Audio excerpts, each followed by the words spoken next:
This week on Moms Like Us, Heather Thompson tells us what scene made her son think twice about wanting her to do the housewives again.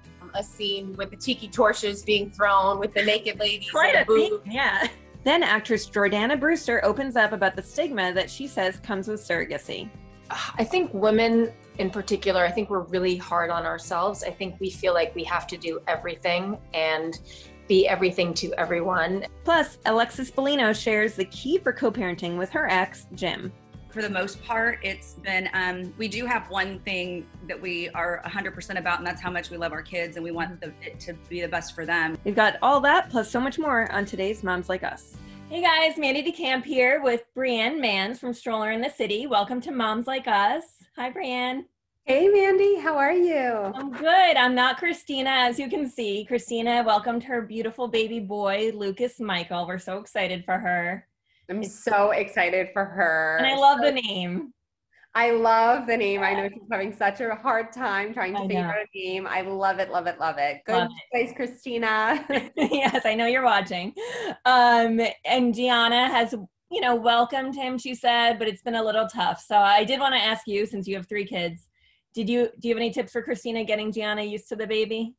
Have her help as much as possible. So if you're feeding the baby, have Gianna go and grab a diaper for you or some wipes and just have, incorporate her into what you're doing, and she'll come around. Oh my gosh. She's going to be the best big sister ever. Yeah, that's a great point. My nephew comes over 3 days a week, and his favorite job in the world is making my daughter Amelia's bottles. And changing her diaper every day. It's like we've created a song. Is it poo poo or pee pee? So it's a little weird, but he's obsessed, and it's true. He loves her because of that. Yes, it's like his job. Exactly, because they have to feel like part of it. Mm-hmm. So she'll come around, little Miss Gianna. She'll be fine, but that's so sweet. I mean, the picture that Christina shared was just absolutely adorable. It's so cute. And we have a picture of the 4 of them we're going to show. There's one picture where Gianna's happy. Obviously, Christina must have been like, you'll get candy if you're happy. And then there's another one where she's just solemn. I know. Oh, she'll come around. Oh, yeah. It's so sweet, though. The Fab 4 now. I know. I'm so excited. I'm so excited that she's not pregnant in this heat that we're having right now. Absolutely. Is it bad out there too? Even on the water? Oh yeah. Humid, especially yesterday, which was kind of crazy. Yeah. But I'm loving it because just bring on summer for me. I'm all about it. Yeah, I agree. And as long as it's not raining. Exactly. I'll take snow over rain any day. Agreed. All right. Well, let's get into our celebrity mom and dad's news of the week. So we sat down with Heather Thompson. She had gone back to Real Housewives of New York City this season, but only for a few episodes. And she told us that her son, who is 16, was actually hesitant to let her do the show again. So let's see why. You mentioned that Ella watched Salt Lake with you. Have your kids ever watched your episodes of Roni? So when I was talking to Bravo about coming back to the show, Jax, they've seen they were very small, so they've seen some episodes where they were in them. But now Jax, with me thinking about going back, it was a family decision. He wanted to watch some in New York. And we opened up a New York show, and it was a scene with the tiki torches being thrown, with the naked ladies. Quite a thing, yeah. Yeah, and I have a 16-year-old son, and he looked at me side-eyed, and he was like, "You're gonna do that? You want to do that?" And I said, "No, that's not what I want to do, and I would, that's not who I am." Mm-hmm. But he was a little bit trepidatious about it. So Ella, on the other hand, was a little less nervous about it. She knew I would, as a girl, she knew I was not going to take off my shirt on TV. You know what I mean? So they did watch it, and we made a family decision for me to go back. And then when I talked about the weekend, we all decided that it was a good family decision for me not to go back. Okay, so I don't blame her son. Do you remember that episode, the Tiki Torches? I absolutely remember it, and I was horrified by it as well. Yeah. So I can totally see why he didn't want his mama, in this kind of crowd of heavily drinking women. Yeah. Yeah. I mean, and she had exited the show, I think, nicely. He was actually not doing well at the time, health-wise, her son. That was a long time ago now. He's totally fine now. He's had clear biopsy. But it's, yeah, I would, now that you understand it, he's a teenager, which is a really hard age. I can't imagine my mom doing Housewives. God, no. God, no. Even my children, what I do now, sometimes they're like, "Oh God, you're gonna post that?" Like, "Oh my God, mom," you know, like sometimes they're like, you know, they have opinions now. They're older and they have opinions now, and I get it. And you have to sometimes respect their wishes, you know. So I totally get why he said this to her. So you are a housewife. You live in New York. You split your time in the Hamptons. You could do this. Would you be a housewife? I don't think I can do it. They actually interviewed me. No way. Yes, a couple of years ago. This was when Bethany was on, and they actually didn't have anyone new come on that season. Okay. But they interviewed me, and we live in a rental in New York City. And I don't think that was like the first thing. Like that killed it. I think so, because we live in a rental and they can't shoot there. So I'm like, you know, get a condo if this is like the situation, because we live in such a small apartment too. And I was like, we could never film in this apartment. But they interviewed me. I don't think I would mesh well with them, you know. I also don't think I can do what they do. I can't put everything out there. As much as I do put a lot of stuff out there, I don't put everything out there. So cameras all the time for me, I don't know if I could do it. I think it'd be hard for me. Like with the baby, I think I'd be okay because, you know, fine. But like once you have kids your age and they'd want them to be on film and on camera, like I think that would be hard to put, because, you know, your kids are going to have that forever then. And that's not right. And then I would also need like a heavy amounts of alcohol to do it. And that would not be good for my health. Absolutely. Now we know why they drink all the time. I mean, who knows? Especially now too, because the kids are home, they're homeschooling, you know, and even the beginning of this year, they were like half in school, half not in school. And it was just crazy enough. So like having the cameras, like while they're homeschooling, like I couldn't even imagine that dynamic like happening, you know? No, I can't. I mean, getting on Zoom this morning is hard enough. Like putting on mascara. I'm like, I can't imagine they show up at whatever time and they're there till the end of the day. I know. Yeah. So before Christina went on maternity leave, she sat down with the Fast and Furious actress Jordana Brewster, who opened up about the stigma that comes with using a surrogate. Take a listen to this. I thought it was really great that you opened up recently about the stigma behind surrogacy. And I know that that's something that you did. And I think it's so awesome that you opened up about it, because I feel like a lot of people don't open up about it. Why do you think, why did you decide to talk about it? And why is there such a stigma around it? I think women in particular, I think we're really hard on ourselves. I think we feel like we have to do everything and be everything to everyone. And then I think for me specifically, there was just so much guilt and shame, and I can't really explain why, but there was. And then once I started opening up about it, I felt so much more accepted, which was wonderful. But I think another reason it was really important to open up about it was because there are a lot of women in the same position that are struggling with infertility, or that are struggling with how to carry. And even recently, a friend came up to me and she said, "Oh my gosh, we spoke 2 years ago and now I'm this far along in my journey and I'm expecting my baby in the fall." And it was just like, yes. And it's so wonderful to be able to impact someone on a personal level. So if I'm able to do that and reach out to people because I'm an actress, then I feel like it's my responsibility to do so. And I'm really happy that I'm able to. Definitely. I mean, what advice do you have for women kind of going through the same thing? As somebody that went through infertility struggles as well, it's so true. So many people put so much blame and guilt on yourself, but it's not your fault. No. And I think a lot of it sort of remains a mystery, right? Like we still don't know. I mean, I went to so many different doctors and I had so many different opinions on what was going on. And I think the best advice is there's a community that you can access. And I think it's wonderful to tap into that community because it can offer so much solace. So do you think that you'd be less connected with your baby if you had a surrogate? Absolutely not. Me neither. Absolutely not. I wish I had the money to use a surrogate. I loved carrying Amelia, but God, I was so sick my whole pregnancy. Like for the first 17 to 18 weeks was like horrendous for me. So if I was like Kourtney, Kim Kardashian, Jordana Brewster, and I had a little extra money, I think I'd be using a surrogate. I mean, yeah, I think surrogates are like the greatest gift ever, you know, especially for people who can have babies, you know? Mhm. So, I mean, I don't think there should be a stigma around them at all. Like Not a at all. baby is your baby, and like you will connect to that little human because you did make the baby, you know? Same thing when I know we talk all the time about breastfeeding on the show. And if you can't do it, people say that you don't have that bond. I completely disagree. I didn't breastfeed for an enormous amount of time. Right. And I still have a bond just the same, you know, maybe better. Who knows? There's no like, yeah. I totally agree with you. I totally agree. Another thing, I think you had C-sections, right? Mhm. Yeah, I did. so did I.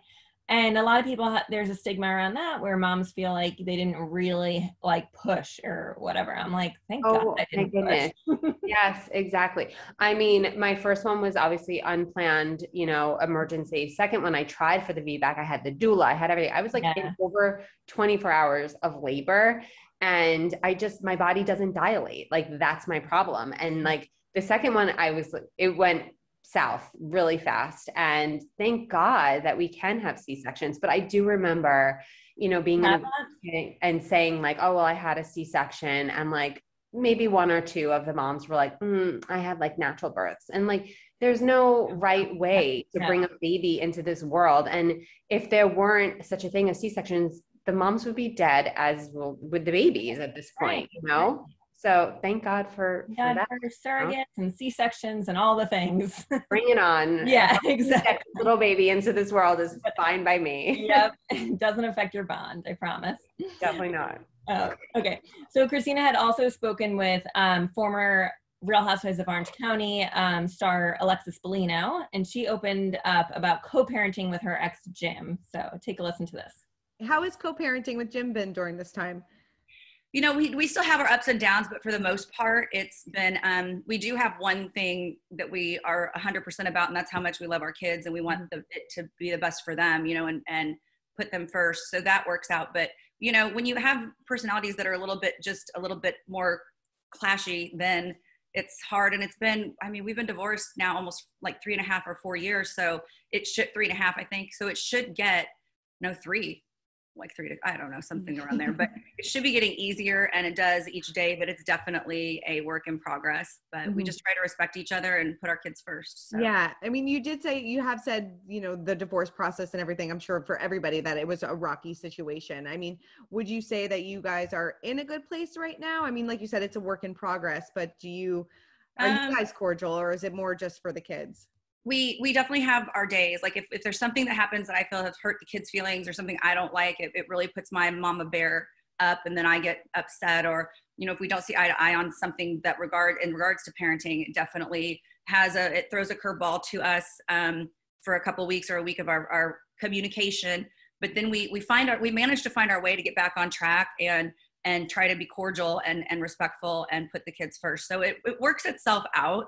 I wouldn't say we're going to go grab a cup of coffee and hang out or anything, but we do have sporting events now where they just opened that back up. I'm not sure about where else in the country, but the last 2 months they've allowed 2 parents to go to like James's sporting events and such. And some of them even allowed 4. So then Drew would come along with us. So we'd all kind of sit together and we'd talk and hang out, but it wasn't like, we're not best friends by any means.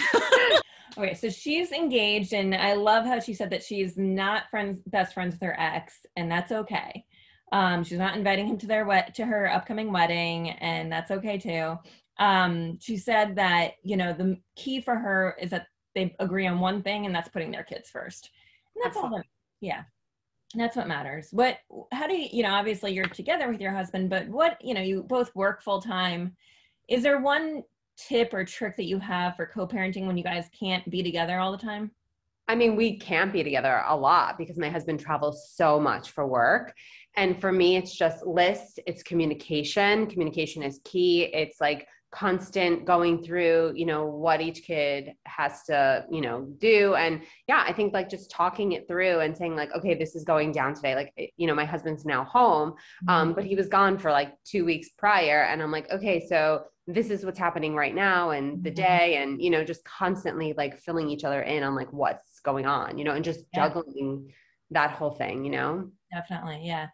For me, it's absolutely communication is always key. And for me, it's lately with the 6-month-old is just asking for help outside of the two of us, you know, like that helps us because when it's constantly like, you take her, you take her, you take her, you know, having my mom help out is key because it's like, then we have alone time and us time and it's not fully about the kids all the time, which is good. That's another thing too. Date nights are a must. Like you have to just figure it out. Even if you're home, like right now we don't have a babysitter anymore. And, you know, even just like putting the kids to bed early and just like, you know, staying up and having a glass of wine together instead of like, you have to just take a step back sometimes. And I'm so guilty and we don't do it as often as we should. But I even said it yesterday. I'm like, we have to do this, you know, we have to do this more. We have to. Yeah. The nice thing about summer and spring is like you can step out in New York anyway, you can step outside and it feels like you're in a different place. Like you can have a glass of rosé out on the deck, you know? Yes. Whereas in the winter, it's like you're just working here. You're especially since you're remote. It's like you're in you never get a break. You never get a break. No. All right. We would obviously be remiss if we didn't talk about the biggest baby news of the week, the royal baby. So I have to read this name because it still doesn't flow off my tongue, even after writing about it all week. So their daughter is Lilibet Diana Harrison Mountbatten Windsor. Yes, I know. I love her first name. I love her first name. I think it's so different. It's so cute. Oh my God. And it's a nod to the queens, you know, which is very nice. Maybe mend their relationship a little bit. And so a source has told us that the baby's a mix between Meghan and Harry. I can't wait to see photos of this little one. I mean, I know. The world's waiting. The world is waiting. I cannot wait. Good for them. I'm so happy for them. But the first thing, just like, I was like, oh, I love it. Like, it just took my breath away. Yeah, it's a really gorgeous name. And I love Lily. We had considered Lily too for Amelia. So it's a gorgeous name. It's so pretty. Yes. And I love it when a name has meaning like that too. It's not just absolutely. So an insider told us that Grandma Doria, Meghan's mom, has been helping them around the house. They said they've had lots of lovely gifts sent from friends and family members, including Doria. But the most special thing she's provided is her time. She's been helping out at the house, and her hands-on support is a major bonus. Meghan's so grateful to have her mom to lean on, and Harry just adores her. Well, this is kind of what we were just talking about. Just thinking about this. Oh my God. It's so nice to have your mom around, right? I mean, you're with your mom right now. I know my sister just had a baby as well. So my mom is like, you know, hands on deck with her and her baby. My kids are a little jealous, but we're not going to say anything about that. So my mom is actually coming out here next week, and my kids were like, is the baby coming? I'm like, he might come for a couple of days. And they're like, well, is she going to stay without the baby too? I'm like, she will. So they're a little jealous. Before having kids, my sister used to say to me, like, you're not gonna be able to work without help for the baby.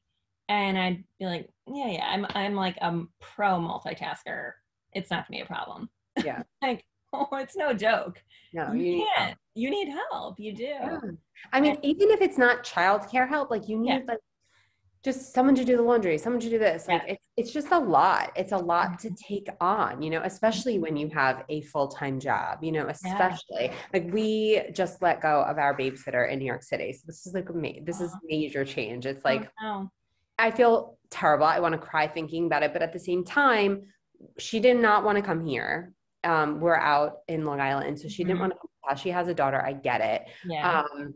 But so now I'm here by myself. I have no babysitters and the workload is no joke. It's no joke. It's like, just like even just cleaning the house alone, like washing a bottle, like, and she's at this phase where she just wants to be held 24/7. Like she'll sleep in her crib at night, but when she naps during the day, she wants to be in our arms. Yep. And like I've tried those carriers, but I feel like I knock her into everything. It's can't really get that much done on them. Yeah, no, it's good. Even Meghan Markle has to ask for help, so it's okay. Absolutely. Okay, so today's Say Aah moment goes to Kate Hudson. I love her so much. So the actor shared this photo with her daughter, Ronnie, both laying on yoga mats after a workout. She captioned it, "I grew up witnessing my parents take care of their bodies. I love seeing my daughter have fun doing it with me. They watch everything we do. Gotta make some good moves for our kids." So I love this so much because it's so true. If your kid's seeing you do something, they're inclined to do it. Yeah. And my one tip, which I think I've said this too on the show, especially with reading books, I kind of fell off reading when, you know, you're in the midst of having your babies and changing diapers and everything. And I stopped reading for a long time. And then I found like, I was trying to get my kids to read and it was like hard. You know, they would read in school, it's fine. But like at night, you know, during bedtime, like they just weren't into it.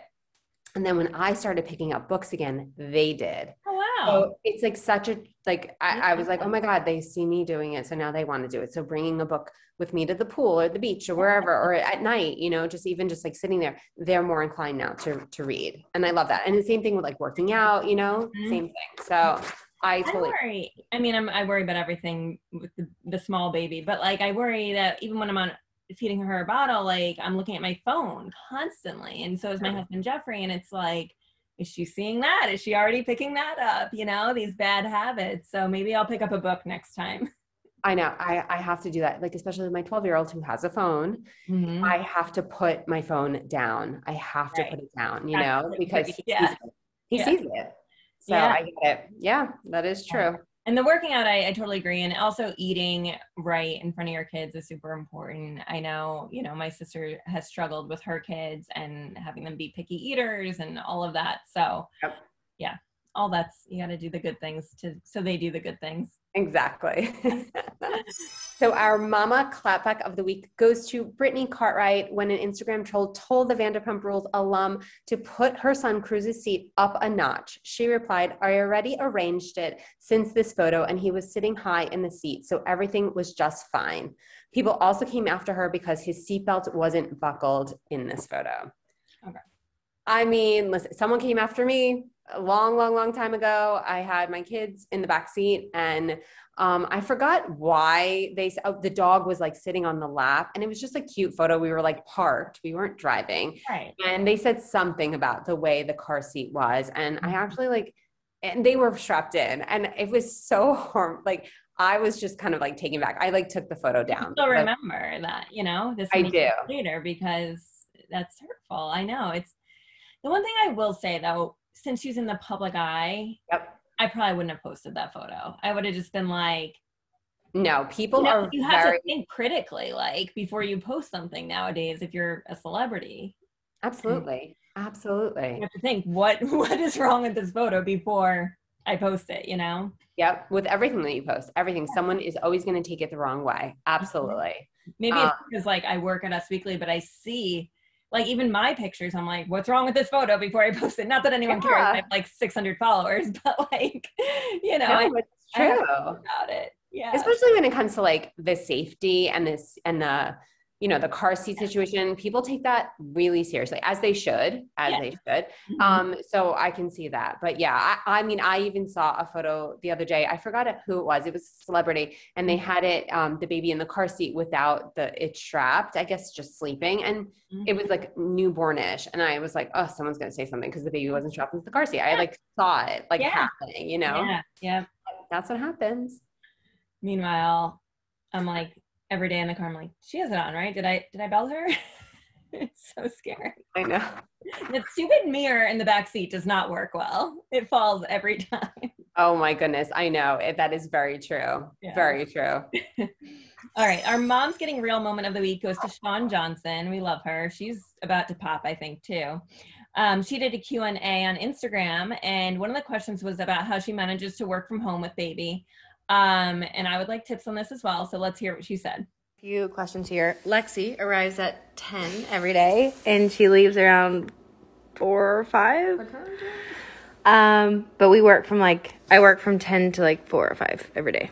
It's crazy. And we have boundaries within the house that we try to separate. But I have a lot of help from my mom who comes over every day to watch Drew. But yeah, I just try to stay in an area where Drew doesn't see me. So it doesn't make it harder. Having a toddler, I forget to eat. Is it harder or easier for you working from home with older kids, do you think? Do they kind of go off and do their own thing, or do they want more of your time? It's a little bit of both. It's a little bit of both because they don't take naps. So I don't have the nap time now as a break, but they can fend for themselves. getting themselves a snack, or, I mean, they're not cooking themselves, making themselves breakfast or lunch, but you know, they can do that kind of thing. But yeah, I feel like their homework and their schoolwork is so intense that like I need to be on them about that, where I feel like when it was like the baby phase, it was just like a little bit, you didn't have to think so much. I feel like now I'm like thinking, you know, for everybody, and that's a lot. They're not driving it, right? They're like 13. Oh God, no, thank God. My oldest is 12. My oldest worrying starts all over again then. Oh, I'm sure. I can't even imagine that. I'm not ready for that part. No. Yeah, I think with the baby, it's difficult, like I was saying earlier, but luckily I do have those moments. I mean, she's either just super happy or super angry. It's like two modes. So it's like half the day she's super happy and it's fine. Yeah. The angry times I give her to my mom. There you go. You're also entering like, you know, the baby, I mean, it's 6 months now, right? So I feel like 8 months was like the sweet spot. Like that was like my most favorite time, because you know what they want. They know how to sort of communicate with you, and like, it's a fun time. So 2 more months, Mandy. Okay. I'm looking forward to it, Brianne. Yes. All right. Well, thank you so much, Brianne, and to all of our guests today. And be sure to stay tuned to Us Weekly's YouTube channel every Thursday at 3 p.m. for new episodes of Moms Like Us. Yes, we'll see you next week. Bye. Bye. Thank you.